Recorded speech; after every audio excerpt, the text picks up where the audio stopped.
déterminé à faire échouer la liste de la plateforme des partis et groupements politiques de l'opposition, PG41, dans le cadre du renouvellement prochain du bureau du Centre gabonais des élections. La Ligue panafricaine et patriotique de défense de la souveraineté, l'IAD, vient de saisir la Cour constitutionnelle pour irrecevabilité de la dite liste. En se choisissant des candidats en vue du renouvellement prochain du bureau du Centre gabonais des élections,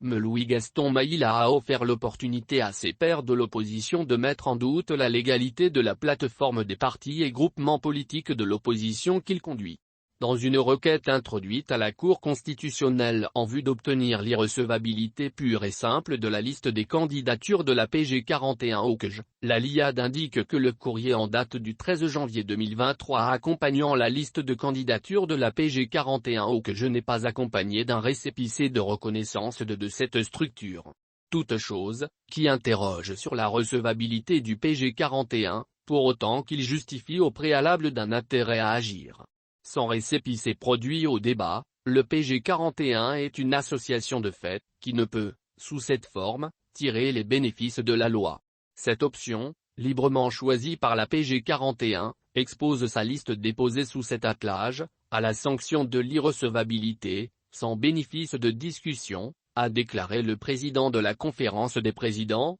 Jean de Dieu Moukani Iwangu. En effet, du fait de sa reconnaissance légale sous le récépissé N-10988/mi/CABM du 12 décembre 2022, la LIAD estime avoir un intérêt personnel, direct et actuel, à rapporter la preuve de sa propre conformité à la loi, pour être éligible à combattre les prétentions exercées par le PG41.